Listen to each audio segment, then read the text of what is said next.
আল্লাহ বলে, বান্দা দুনিয়া বাড়ানোর নেশায় আখিরাত ভুলে গেলা, কিন্তু মনে রেখো এরই মাঝে একদিন কবরস্থানে পৌঁছে যাবা।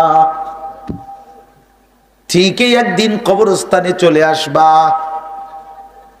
কাল্লা সাউফা তা'লামুন, সেদিন কবরে আসলেই আমি আল্লাহ তোমাকে বুঝিয়ে দেব আমার প্রতিটা নাফরমানির শাস্তি। এজন্য প্রিয় বন্ধু, আমার মূল বক্তব্য এবার ইনসাফের সাথে বুঝেন। সবাই আলহামদুলিল্লাহ মনোযোগী হইছেন, আমরা কম হই কিন্তু মনোযোগী হইছি। এই যে আন্তরিকতা নিয়ে এখন শুনতেছেন, এবার একবার এতক্ষণের ধমকা ধমকি মূল মাকসাদ, দোস্ত খোদার কসম আমি কোনো কারোর সাথে ঝগড়া করে বসছি না। ঝগড়া করে বসছি ভাইয়া? এমন তো না যে কারোর সাথে আমার কাজ্জা ঝগড়া হয়েছে। এই এতগুলো ধমকের মাকসাদ তো ফিরাইতে চাই, তোমার বিবেক জাগাইতে চাই, ইমানদারের বিবেক জাগাইতে চাই।